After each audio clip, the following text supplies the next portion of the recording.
హల్లెలూయా.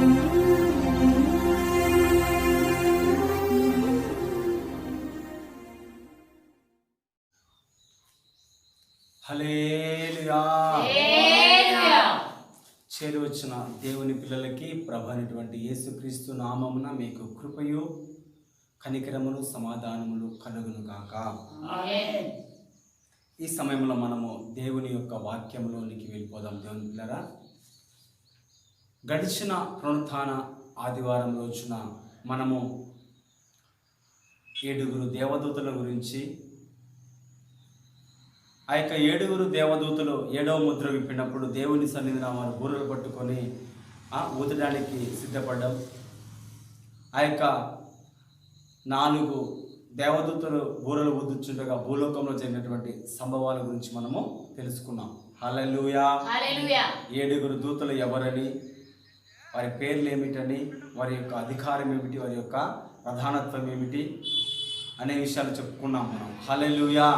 అయితే ఒక్కొక్క బూర దేవదూత బూర ఊదుతూ ఉండగా భూలోకంలో జరిగినటువంటి సంభవం, మొదట భూమికి దెబ్బ తగలడం, తర్వాత సముద్రానికి, ఆ తర్వాత జలధారకు, ఆ తర్వాత సూర్యచంద్ర నక్షత్రములకు, ఇలా 4 దేవదూతలు ఒక్కొక్క బూర ఊదుచుండగా ఒక్కొక్క సంభవం జరిగినట్టు నేను మీకు తెలియజేశాను. హల్లెలూయా. దేవుని నామమునకు మహిమ కలుగును గాక. అయితే ఈ రోజున 4వ దూత బూర ఊదే సమయానికి పరలోకం నిశ్శబ్దమైపోవడం, ఆ తర్వాత పక్షిరాజు, ఎగురుచున్నటువంటి పక్షిరాజు అయ్యో అయ్యో అయ్యో అని 3 సార్లు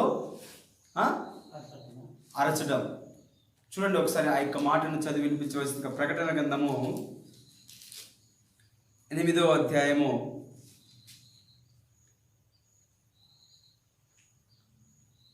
13వ వచనం ఒకసారి చదివి వినిపించవలసిందిగా దేవుని పేరిట మనవి చేస్తూ ఉన్నాను.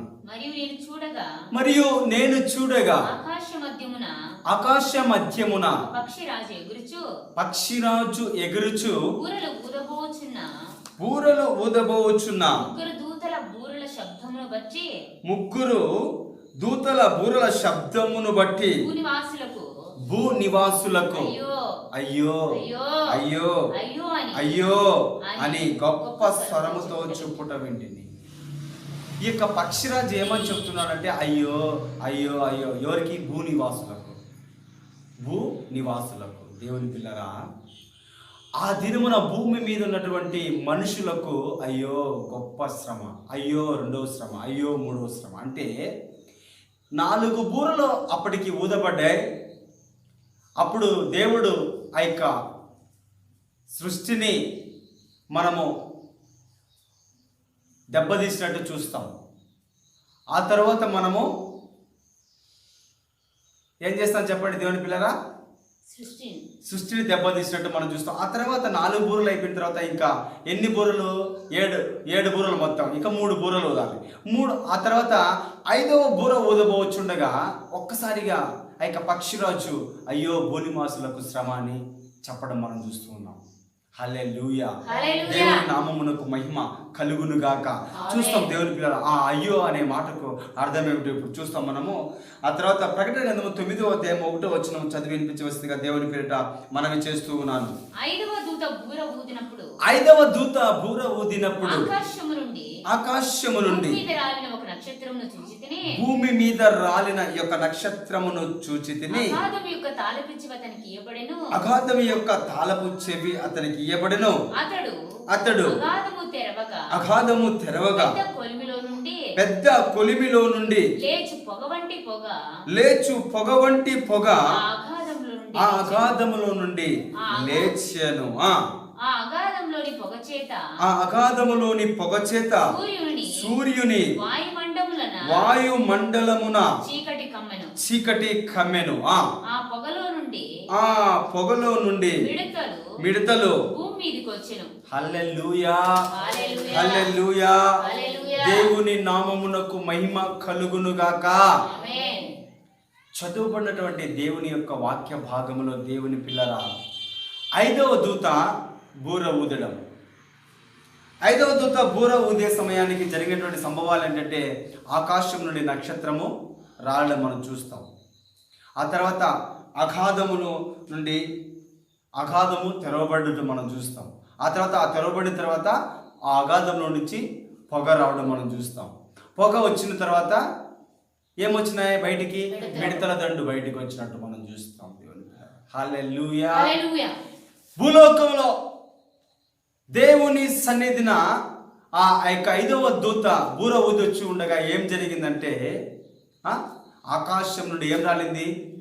నక్షత్రం రాలింది. ఆ తర్వాత అగాధము తెరవబడింది. ఆ తర్వాత అగాధం నుంచి పొగ లేయడం మనం చూస్తూ ఉన్నాం. ఆ పొగ లేచిన తర్వాత ఆ పొగలో నుంచి ఏమొస్తున్నా బయటికి? మిడతల దండు బయటికి వస్తున్నాయి. దేవుని పిల్లలారా, హల్లెలూయా, హల్లెలూయా. దేవుని నామమునకు మహిమ కలుగును గాక. 4 విషయాలు మనకు: నక్షత్రం రావడం, అగాధం తెరవబడడం, 3 పొగ, 4 మిడతలు. ఈ యొక్క 4 విషయాలు మనము తెలుసుకుందాం దేవుని పిల్లల. హల్లెలూయా, హల్లెలూయా. నిజంగా నక్షత్రము, రాలిన నక్షత్రము ఎవరు? వాస్తవమునకు రాలినటువంటి నక్షత్రం అది నక్షత్రం కాదు. ఎందుకంటే దేవుని పిల్లల, మొదట నక్షత్రం అని చెప్పి తర్వాత అతడు అని దేవుని యొక్క వాక్యము ఆ మాట గురించి మనకు సెలవిస్తుంది. మొదట ఏమన్నాడు? చూడండి దేవుని పిల్లల, భూమి మీద ఒక నక్షత్రము ఆకాశం రాలడం చూచితిని. అప్పుడు ఏం జరిగింది? నక్షత్రము అని తర్వాత కింద ఏమంటున్నాడు? అగాధం యొక్క తాళపు చెవి అతనికి ఇయ్యబడు. రాలింది నక్షత్రమే అయితే అది అని అనాల కానీ అతడు అనే మాట అక్కడ మనం చూస్తున్నాం. హల్లెలూయా. అంటే వాస్తవానికి అక్కడ రాలినటువంటి ఆ నక్షత్రం ఎవరు? వేద పండితుల మధ్య ఉన్నటువంటి ఈ యొక్క నక్షత్రం గురించి అభిప్రాయాలు ఏమిటి? దేవుని పిల్లల, బైబిల్ గ్రంథంలో నక్షత్రము అనే బిరుదు ఎవరెవరికి ఆపాదించబడింది? నక్షత్రము అనే మాటను బైబిల్ గ్రంథంలో ఎవరెవరికి ఆపాదించబడ్డాయంటే, మొదటిగా నక్షత్రము అనే పేరు ఎవరికి ఆపాదించబడిందంటే మన ప్రభు అయినటువంటి యేసుక్రీస్తు వారికి కొట్టబడింది. హల్లెలూయా. ఎవరికి ఆపాదించబడింది? మన ప్రభు అనేటువంటి యేసుక్రీస్తు వారికి. ప్రకటన గ్రంథము 22వ అధ్యాయం 16వ వచనంలో ఒకసారి ఆ మాటను చదివి వినిపించవలసిందిగా దేవుని పేరిట మనవి చేస్తూ ఉన్నాను. ప్రకటన గ్రంథము 22వ అధ్యాయము 16వ వచనం. సంఘముల కోసరము ఈ సంగతుల గురించి మీకు సాక్ష్యమిచ్చుటకు యేసు అను నేను నా దూతను పంపి ఉన్నాను. నేను దావీదు వేరు చిగురును సంతానమును ప్రకాశమానమైన వేకువ చుక్కనై ఉన్నాను. హల్లెలూయా. దేవుని నామమునకు మహిమ కలుగును గాక. చూసారా దేవుని పిల్లరా, నక్షత్రము యేసుక్రీస్తు వారికి కూడా ఆపాదించబడింది. ఇకపోతే రెండవది మనం చూసినట్లయితే సాతాను గాడికి కూడా నక్షత్రం అనే పేరు ఆపాదించబడింది. యెషయా గ్రంథము 14వ అధ్యాయము 12వ వచనంలో ఒకసారి మనము చూసినట్లయితే, యెషయా గ్రంథము 14వ అధ్యాయము 12వ వచనము ఒకసారి చదివి వినిపించవలసిందిగా దేవుని పేరిట మనవి చేస్తూ ఉన్నాను. అక్కడ తేజో నక్షత్రమా, వేకువ చుక్క. దేవుని పిల్లరా, ఇక్కడ వాడబడినటువంటి ఈ యొక్క నక్షత్రము ఎవరికి ఆపాదించబడి? తేజో నక్షత్రమా, వేకువ చుక్క. అయితే ఇంగ్లీష్ బైబిల్లో మనం చూసినట్లయితే దేవుని పిల్లరా, ఓ లూసిఫర్ అనే మాట అక్కడ రాయబడి ఉంటుంది. అక్కడ సాతాను గాడికి నక్షత్రమును గురించి ఆపాదించబడి మనం చూస్తాం. అనగా ఫస్ట్ యేసుక్రీస్తు ప్రభుల వారికి, రెండవదిగా సాతాను గాడికి, ఆ తర్వాత మూడవదిగా మనం చూసినట్లయితే దేవదూతకు, ఆ యొక్క దేవదూతకు కూడా నక్షత్రము పేరు బిరుదు ఆపాదించబడ్డాయి. దేవదూతలకి కొడుక. హల్లెలూయా. దేవుని నామమునకు మహిమ కలుగును గాక. ఆ తర్వాత 4వదిగా ఎవరికి ఆపాదించబడ్డాయంటే నీకు నాకు సర్వ మానవాళి ఎవరైతే యేసుక్రీస్తు ప్రభువును అంగీకరించి ఉన్నారో వారందరికీ కూడా నక్షత్రములు అనే పేరును ఆపాదించబడ్డాయి. హల్లెలూయా. దానియేలు గ్రంథము 12వ అధ్యాయము 3వ వచనము ఒకసారి చదివి వినిపించవలసిందిగా దేవుని పేరిట మనవి చేస్తూ ఉన్నాను. దానియేలు గ్రంథము 12వ అధ్యాయము 3వ వచనము ఒకసారి చదివి వినిపించవలసిందిగా దేవుని పేరిట మనవి చేస్తూ ఉన్నాను. బుద్ధిమంతులైతే ఆకాశ మండలంలోని జ్యోతులను పోలిన వారే ప్రకాశించెదరు. కొట్టండి చెప్పండి. చూసారా దేవుని పిల్లరా, ప్రభువైనటువంటి యేసుక్రీస్తు వారికి నక్షత్రం అనే పేరును బైబిల్ గ్రంథంలో ఆపాదించబడ్డాయి. ఆ తర్వాత మనం చూస్తే అపవాదికి కొడుక తేజో నక్షత్రమా వేకో చుక్క అనే మాట బైబిల్లో ఆ యొక్క నక్షత్రం గురించి సాతానుగాడి కొడుకు ఆపాదించబడే. మూడోదిగా మనం చూసినట్లయితే దేవదూతలకి యోబు గ్రంథము 38:17 చదవాల్సిన పని లేదు, రెఫరెన్స్ దేవుని పిల్లల. ఆ తర్వాత దేవుని పిల్లలకు కొడుక నక్షత్రము బుద్ధిమంతులైతే చూశారు కదా ఇందాక చదువుకున్నటువంటి వాక్య భాగంలో దానియేలు గ్రంథము 12వ అధ్యాయము 3వ వచనంలో మనం చూసినట్లయితే బుద్ధిమంతులైతే ఆకాశంలోని జ్యోతుల వలె ప్రకాశించెదరు. హల్లెలూయా. అదే మనం చూసినట్టు ఫిలిప్పీయులకు రాసిన పత్రిక 2వ అధ్యాయము 16వ వచనం కొడుక వారు జీవవాక్యమును చేత పట్టుకొని అనగా జ్యోతుల వలె ఉన్నారనే మాట మనకు కనపడుతుంది. ప్రకటన గ్రంథము 1వ అధ్యాయము 19వ వచనం కొడుక ఈ యొక్క దేవుని పిల్లలకు నక్షత్రము అనే పేరు ఆపాదించబడ్డాయి. అయితే ఈ నలుగురికి ఆపాదించబడే రాలినటువంటి ఆ నక్షత్రము యేసుక్రీస్తు ప్రభుల వారా, లేకపోతే సాతానుడా, లేకపోతే దేవదూతన, లేకపోతే దేవుని పిల్లల? ఎవరు అనే మాట అంటే దేవుని పిల్లల ఆకాశం నుండి రాలిన నక్షత్రము ఎవరంటే కొందరు అనుకొనుచున్నారు యేసుక్రీస్తు అని. అయితే యేసుక్రీస్తు వారు కానే కాదు దేవుని పిల్లల. రాలిన అనే మాట ఆ మాట చాలా మాట్లాడడానికి అర్థం లేకుండా గౌరవార్థం లేని ఒక పదంగా మనకు కనిపిస్తూ ఉంది. యేసుక్రీస్తు ప్రభుల వారు రావడం ఏంటి? హల్లెలూయా. అయితే మరికొందరు అనుకొనుచున్నారు సాతానుడని, మరికొందరు అనుకొనుచున్నారు దేవదూత, పాతాళం పైన అధికారం పొందినటువంటి దేవదూత అని. అయితే చాలామంది అభిప్రాయం ఏంటంటే దేవుని పిల్లరా, ఈ నక్షత్రము తేజో నక్షత్రమైన సాతానుగాడు. అవును దేవుని పిల్లరా, ప్రభువైనటువంటి యేసుక్రీస్తు వారు కూడా లూకా సువార్త 10వ అధ్యాయం 18వ వచనంలో ఏమంటున్నాడంటే ఎందుకంటే సాతానుడు మెరుపు వలె క్రింద పడుట నేను చూచి తిని అంటున్నాడు. ఎవరు? యేసు ప్రభుల వారు. కాబట్టి ఆ రాలిన నక్షత్రము ఎవరంటే సాతానుడు. ఎవరు? సాతాను. 5వ దూత బూర ఊదే సమయంలో జరిగినటువంటి సంభవం రాలిన యొక్క నక్షత్రము నేను చూచి తిని. ఆ రాలిన నక్షత్రం ఎవరంటే సాతానుడని దేవుని యొక్క వాక్యము మనకు సెలవిస్తుంది, హెచ్చరిస్తుంది. దేవుని పిల్లరా, రాలినటువంటి నక్షత్రం ఎవరు? సాతానుడు. 5వ దూత బూర ఊదుచుండగా ఏం జరిగింది? సాతానుగాడు భూమి మీద రాలినట్టు, భూమి మీద పడినట్టు మనం చూస్తాం. ఆకాశ వాయు మండలమున వాడు ఇప్పుడు వాడి యొక్క నివాసము ఏర్పాటు చేసుకుని ఉన్నాడు. ఆ దినమున 7 ఏళ్ల శ్రమల కాలంలో సంఘము ఈ భూలోకం నుంచి కొనిపోబడిన తరువాత 5వ దూత బూర ఊదినప్పుడు ఆ యొక్క సాతానుగాడు భూమి మీద నివాసం ఏర్పాటు చేసుకుని వాడి కార్యాలు చేస్తాడు. దేవుని పిల్లరా, హల్లెలూయా. అప్పుడు భూనివాసులకు కనీ విని ఎరిగినటువంటి శ్రమ సంభవిస్తుంది. ఇప్పుడు అర్థమైంది అనుకుంటా దేవుని పిల్లరా. రాలిన నక్షత్రం ఎవరు? సాతాను భూమి మీద రాలినట్టు మనం చూస్తాం. ఎందుకంటే యేసుక్రీస్తు వారు కూడా సాతాను మెరుపు వలె కింద పడుట నేను చూచి తిని అన్నాడు లూకా సువార్త 10వ అధ్యాయం 18వ వచనంలో. ఆ రాలిన నక్షత్రం ఎవరంటే సాతానుడు. హల్లెలూయా. అయితే దేవుని పిల్లలు కాదు, దేవదూత కాదు, యేసుక్రీస్తు వారు కాదు. రాలిన నక్షత్రము ఎవరంటే సాతానుడు అని మీకు నేను దేవుని పేరిట తెలియజేస్తూ ఉన్నాను. హల్లెలూయా. ఆ తర్వాత మనం చూస్తే దేవుని పిల్లల నక్షత్రమును గురించి మనం తెలుసుకున్నాం. అగాధం. ఆ తర్వాత రెండో మాట అగాధము తెరవబడుట నేను చూచి తిని. అగాధము. హల్లెలూయా. అగాధము భూమి యొక్క క్రింది భాగములో 4 అరలు ఉన్నవి దేవుని పిల్లల. ఎన్ని అరలు? 4. నేను మీకు చాలాసార్లు చెప్పాను. దేవుడు సృష్టించినటువంటి వివిధ లోకములలో కూడా నేను గతంలో మనము ఎన్నో మార్లు ఆ యొక్క వాక్యాన్ని కూడా మనం చెప్పుకున్నాం. భూమి కింద ఎన్ని అరలు ఉన్నాయి? 4 అరలు ఉన్నాయని చెప్పుకున్నాం.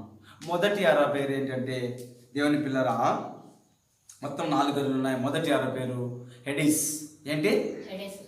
హెడెస్సు అనగా చనిపోయినటువంటి, రక్షణ పొందినటువంటి పాపాత్ములైనటువంటి మృతులు ఈ యొక్క పాతాళ లోకమందలి హెడిస్సులో నివాసము నేటికి చేయుచున్నారు. వీరు ఎంతవరకు అక్కడ ఉంటారంటే, యేసుక్రీస్తు ప్రభుల వారు 1000 సంవత్సరముల యొక్క రాజ్య పరిపాలన అయిపోయిన తర్వాత ధవళ సింహాసనం తీర్పు జరుగుతుంది.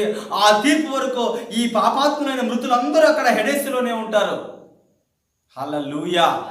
ఆ తర్వాత మనం చూసినట్లయితే టెట్టారస్, ఇక్కడ ఎవరుంటారంటే పడద్రోయబడినటువంటి దేవదూతలు ఉంటారు. ఎవరుంటారు? దేవదూతలు. ఆ మాట మనకు బైబిల్లో ఎక్కడ కనిపిస్తుందంటే, దేవుని పిల్లరా, 2 పేతురు రాసినటువంటి పత్రిక 2వ అధ్యాయము 4వ వచనంలోను, యూదా రాసినటువంటి పత్రిక 6వ వచనంలోను మనకు కనిపిస్తూ ఉంది. పడద్రోయబడినటువంటి దేవదూతలు ఆ స్థలంలో టెట్టారస్ అంటారు. దాన్ని ఏమంటారు చెప్పండి? టెట్టారస్ అంటారు అనమాట. ఆ యొక్క భూమి యొక్క 2వ అరైనటువంటి ఆ యొక్క అరలో పడదోయబడినటువంటి దేవదూతలు ఉన్నారు. హల్లెలూయా. ఆ తర్వాత 3వ అర ఏమిటి అంటే, దేవుని పిల్లరా, ఆ 3వ అర పేరు అబీస్. అదే అగాధము. ఇది అడుగులేని గొయ్య. ధనవంతుడికి లాజరుకు మధ్య ఉన్నటువంటి అగాధం, అడుగులోని గొయ్య అంటాం కదా. ఆ యొక్క లూకా గ్రంథము ఆ యొక్క 16వ అధ్యాయంలో మనం చూస్తాం. దేవుని పిల్లరా, ధనవంతుడికి లాజరుకు మధ్య ఏముంది? అగాధం ఉంది, అడుగులేని గొయ్య. హల్లెలూయా, హల్లెలూయా. ఆ యొక్క అడుగులేని గొయ్యలో దురాత్మలు ఉన్నాయి. ఏమున్నాయి? దురాత్మలు. ఆ తర్వాత 4వ చెరస్థలము. పాత నిబంధన భక్తులు యేసుక్రీస్తు యొక్క పునరుత్థానం రోజున ఆ యొక్క చెరస్థలంలో ఉన్నటువంటి పాత నిబంధన భక్తులు తీసుకెళ్లి యేసుక్రీస్తు పరదేశం అనగా 3వ ఆకాశంలో వారిని పెట్టాడు. హల్లెలూయా. అయితే దేవుని పిల్లరా, ఆ అగాధంలో నుంచి ఏమొస్తుందంట? పొగ. ఏమి? పొగ వస్తుంది. నానా, అగాధంలో నుంచి ఏమొస్తుంది? ఆకాశం నుండి నక్షత్రం రాలింది. ఆ రాలిన నక్షత్రము ఎవరు? సాతానుడు. నక్షత్రమును అను మాట బైబిల్లో నలుగురికి ఆపాదించబడి, ఆ నలుగురు ఒకరు యేసుక్రీస్తు ప్రభుల వారు, 2వదిగా నాకు సాతానుడు, 3వదిగా దేవదూతలు, 4వదిగా దేవుని పిల్లలు. అయితే ఆ రాలినటువంటి నక్షత్రం ఎవరు అంటే సాతానుడు. నేను మీకు వివరించాను. అగాధంలో నుండి, అగాధం అంటే భూమి యొక్క క్రింది భాగంలో 4 అరలు ఉన్నాయి. ఆ 4 అరల్లో మొదటి అర హెడెస్ అని, 2వ అర టాటారస్ అని, 3వ అర అబీస్ అని, అగాధం అని, 4వ అర చెరస్థలం, ప్రిజన్ అనగా పాత నిబంధన భక్తులు అక్కడ నివాసం చేసే వాళ్ళు. అయితే క్రీస్తు పునరుత్థాన తర్వాత ఆ యొక్క స్థలాన్ని ఖాళీ చేసి చెరగా తీసుకుని వెళ్ళి ఆయన 3వ ఆకాశము అనగా పరదేశంలో పెట్టినట్టు మనం చూస్తాం. దేవుని పిల్లల, హల్లెలూయా. అయితే ఈ అగాధంలో నుంచి ఏం లేచిందని దేవుని యొక్క వాక్యం సెలవిస్తుంది? పొగ. ఏం లేచింది? హల్లెలూయా. అయితే దేవుని పిల్లల, అగాధము తెరవబడుతుంది. తెరవబడినటువంటి ఆ సమయంలో మిడతల దండు భూమి మీదకి ప్రవేశించినట్టు మనం చూస్తాం. హల్లెలూయా. ఈ పొగను గురించి ప్రకటన గ్రంథం ఒకసారి 9వ అధ్యాయం 2వ వచనము చదివి వినిపించవలసిందిగా దేవుని పేరిట నేను మనవి చేస్తూ ఉన్నాను.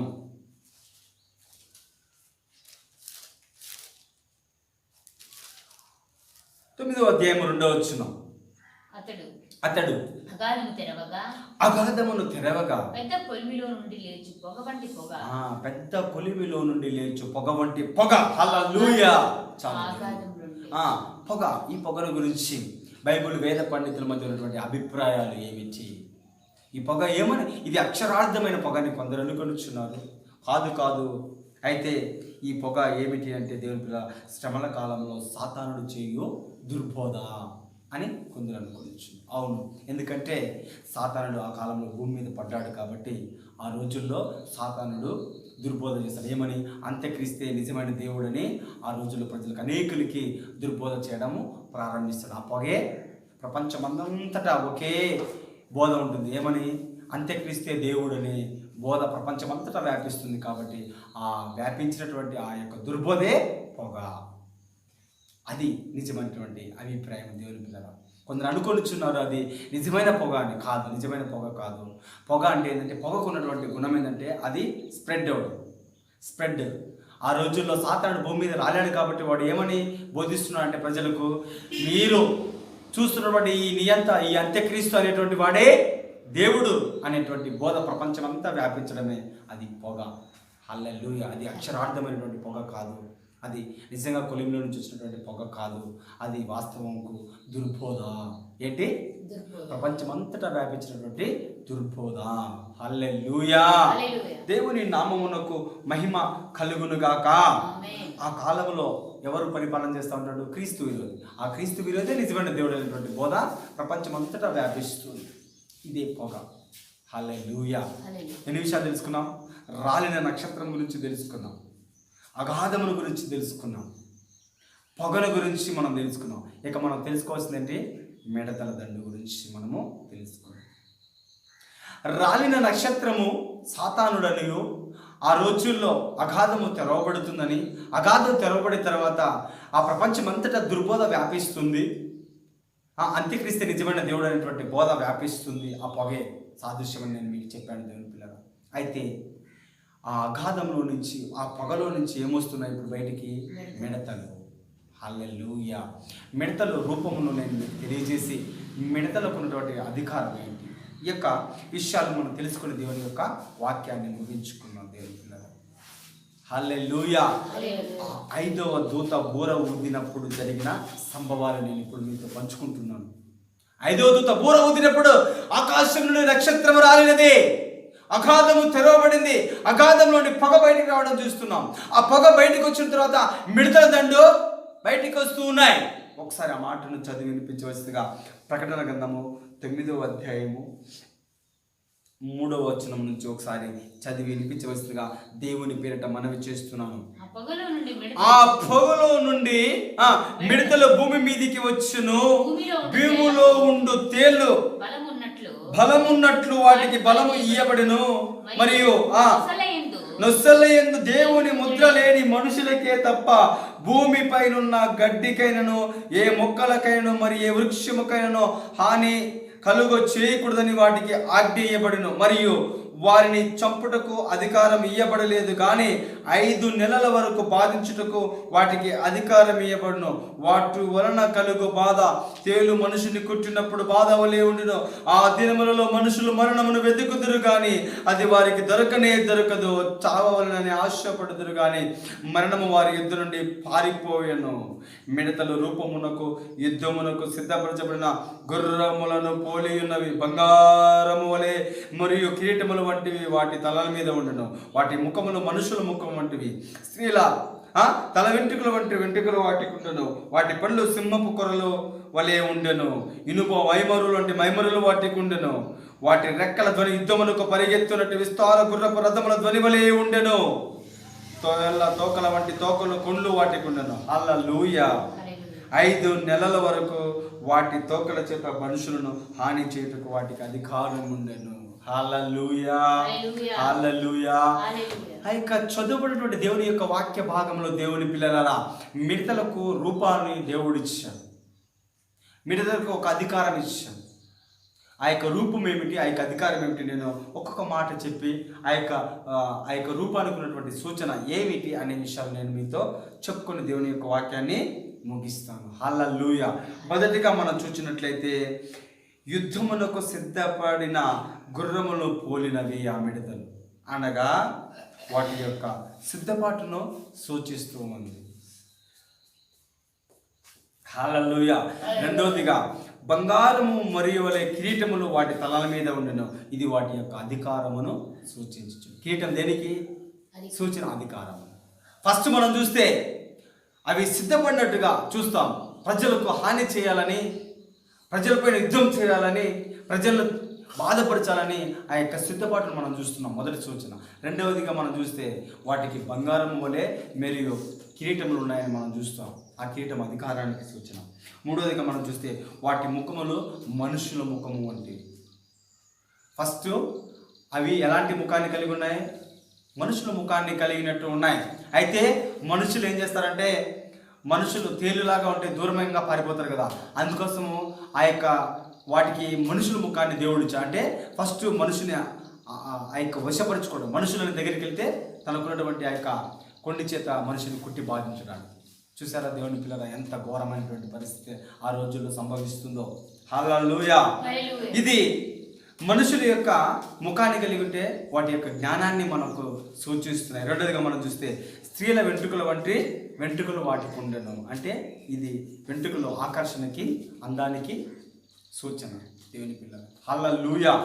దేవుని నామమునకు మహిమ కలుగును గాక. స్త్రీల వెంట్రుకలు వంటి వెంట్రుకలు వాటికి ఉన్నాయి. ఏంటికి? ఆ యొక్క తేళ్ళకి, ఆ యొక్క మిడతలకి. హల్లెలూయా. అప్పుడు ఆ యొక్క వెంట్రుకలను చూసి, మనుషుని ముఖాన్ని చూస్తాం మనం, ఆ యొక్క వెంట్రుకలను చూసి అప్పుడు ఏదో ఒక స్త్రీనో లేకపోతే ఇంకొకటి ఒక మనిషి అని చెప్పి దగ్గరికి వెళితే అప్పుడు ఏం చేస్తుందంటే తనకున్నటువంటి కొండి చేత మనల్ని కుట్టి గాయపరుస్తుంది. ఎవరిని? ఆ దినమున, మనల్ని అంటే మనల్ని కాదు, ఆ దినమున 5వ దూత బూర ఊదే సమయంలో ఈ భూనివాసులు ఎవరైతే ఉన్నారో ఆ మనుషులకి కుడుతున్నారు. అంటే ఆ వెంట్రుకలు దేనికి సాదృశ్యం అంటే సూచన, అంటే ఆకర్షణకు సూచన. హల్లెలూయా. ఆ తర్వాత వాటి పళ్ళు సింహపు కొరల వంటివి, అంటే వాటి యొక్క శక్తిని సూచిస్తూ ఉన్నాయి. సింహపు పండ్లు కొరలు ఎంత శక్తి కలిగింది తెలుసా? ఆ యొక్క పండ్లు సింహపు కొరల వలె ఉన్నాయంట ఆ యొక్క మిడతలకు. దేవుని పిల్లలు హల్లెలూయా. దేవుని నామమునకు మహిమ కలుగును గాక. ఇనుప మైమరులు వంటి మైమరులు వాటికి ఉండును. ఇది వాటి యొక్క గట్టితనాన్ని, ఇనుము ఎంత గట్టిది చెప్పండి దేవుని పిల్లరా. కాబట్టి ఆ యొక్క ఇనుప మైమరుల వలె మైమరులు వాటికి ఉండను, అంటే వాటి యొక్క గట్టితనాన్ని సూచిస్తూ ఉంది. ఏం సూచిస్తుంది దేవుని పిల్లరా? గట్టితనమును సూచిస్తూ ఉంది. హల్లెలూయా. దేవుని నామమునకు మహిమ కలుగును గాక. వాటి రెక్కల ధ్వని ఎలా ఉందంటే యుద్ధమునకు యుద్ధానికి పరిగెత్తేటప్పుడు ఎట్లాంటి విస్తారమైనటువంటి గుర్రముల రథముల ధ్వని ఎట్లుంటుందో అట్లాంటి రెక్కల ధ్వని అట్లుందంట. వాటి యొక్క రెక్కల ధ్వని ఎలా ఉంది? గుర్రాలు యుద్ధమునకు పరిగెత్తినప్పుడు ఎట్లాంటి ధ్వని వస్తుందో అట్లాంటి ధ్వని వస్తుందంట దేవుని పిల్లలు. హల్లెలూయా.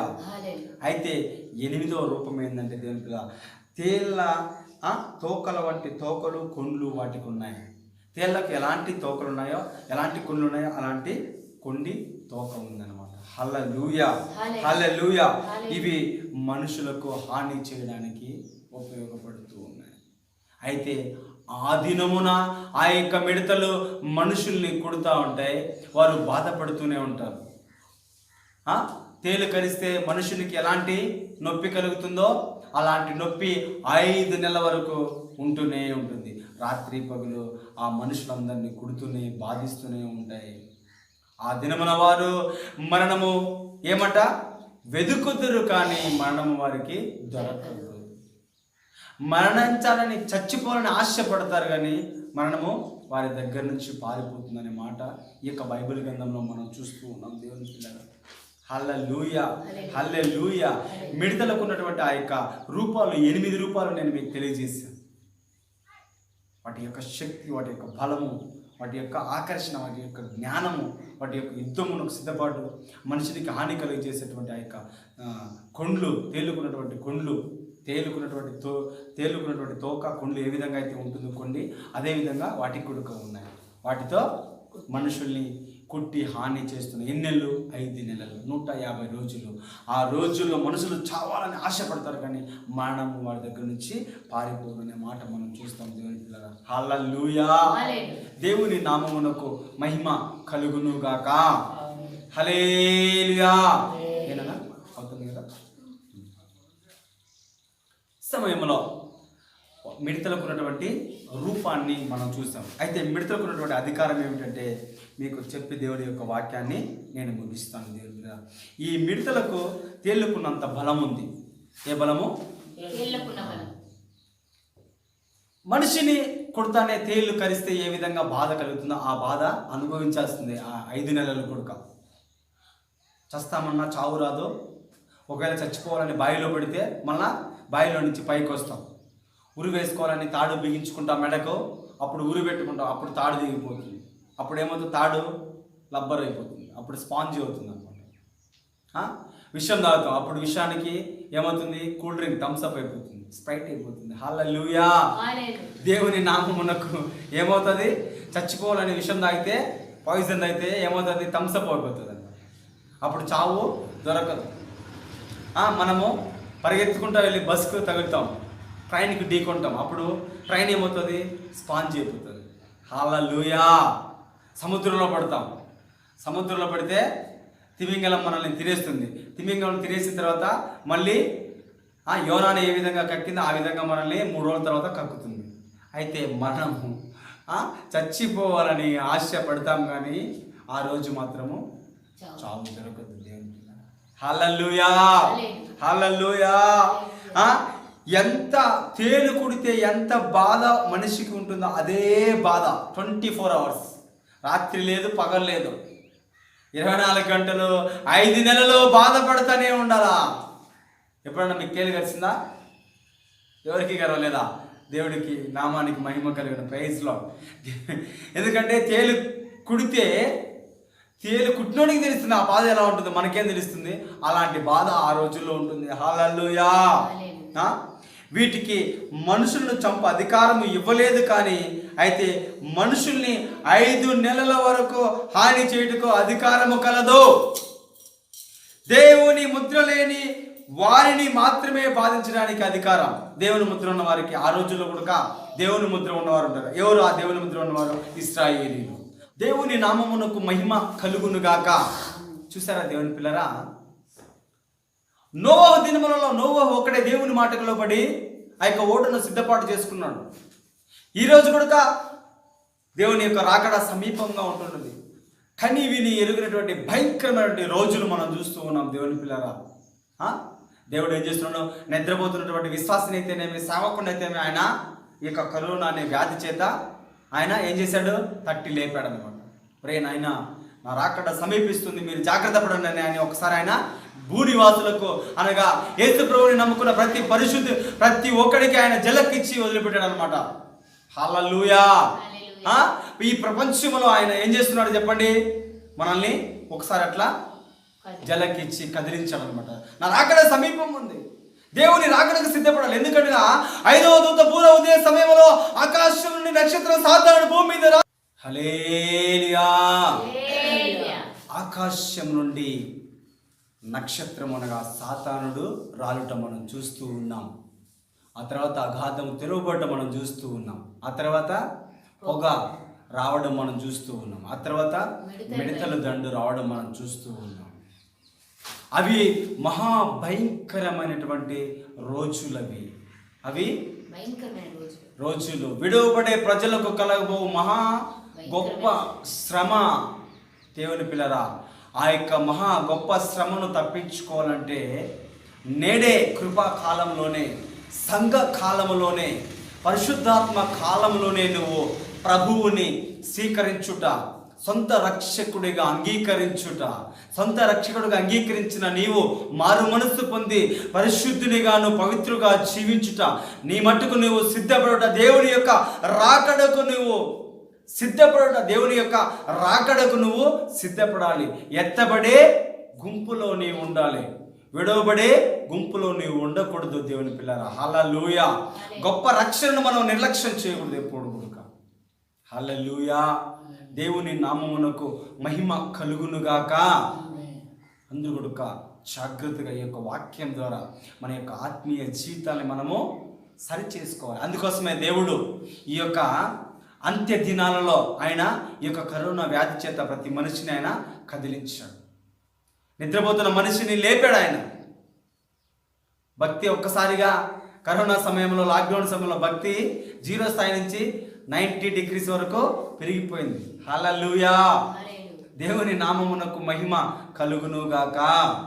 దేవుడి యొక్క వాక్యమును దీవించునుగాక. ప్రార్థన. మహాపరిశుద్ధుడా, జీవము కలిగిన తండ్రి, యేసయ్యా, పరిశుద్ధాత్మదేవ, నీ పాదములకు స్తోత్రములు, వందనములు, కృతజ్ఞతలు చెల్లిస్తూ ఉన్నాను నాయనా. 5వ దూత బూర ఊదే సమయంలో ఆకాశం నుండి నక్షత్రం రాలడం, అగాధము తెరవబడడం, అయా అగాధంలో నుంచి పొగ రావడం, పొగలో నుండి మిడతలు బయలుదేరడం, ఆ యొక్క మిడతలు విడవబడినటువంటి ప్రజలకు 5 నెలలు ఆ యొక్క మనుషుల్ని కుట్టి బాధించడం మేము చూస్తూ ఉన్నాం ప్రభా. ఆ యొక్క సమయంలో ప్రభా సంఘము భూలోకంలో ఉండకుండా కొనిపోబడిందని కూడా నేను మేము తెలియజేశాను ప్రభు నీ పిల్లలకు. ఈ యొక్క వాక్యం ద్వారా వారు ఆ యొక్క భయంకరమైన శ్రమ దినాలు తప్పించుకున్నట్లు, వారు నాయన మారు మనసు పొందినట్లు, పరిశుద్ధపరచబడినట్లు మీ కార్యములు జరిగించమని కూడా ప్రార్థన చేస్తున్నాను. ఇక చెప్పినటువంటి వాక్యము వారి హృదయాలు తాకున్నట్లు, వారి హృదయంలో ఈ యొక్క వాక్యం నివాసం చేరేట్లు కూడా మీ కార్యం జరిగించమని ప్రార్థన చేస్తున్నాను. ఎంతమంది అయితే ఈ యొక్క యూట్యూబ్ ద్వారా ఈ యొక్క వాక్యాన్ని వీక్షిస్తున్నారో వారందరూ కూడా ఈ యొక్క వాక్యం ద్వారా వారి యొక్క ఆత్మీయ జీవితాలను సరిచేసుకున్నట్లు సహాయం చేయమని ప్రార్థన చేస్తున్నాను. ఇంకా అనేకులు ప్రభా నైనా తండ్రి ఈ యొక్క వాక్యం ద్వారా నైనా అయా రియలైజ్ అయినట్లు కార్యం జరిగించమని కూడా ప్రార్థన చేస్తున్నాను. అయా మమ్మల్ని మా ముందున్నటువంటి సమయాన్ని చేతులకు అప్పగించుకొనొచ్చు యేసు అతి పరిశుద్ధ నామమున ప్రార్థించి అడిగి వేడుకొనొచ్చు నామ పరమ తండ్రి. హల్లెలూయా.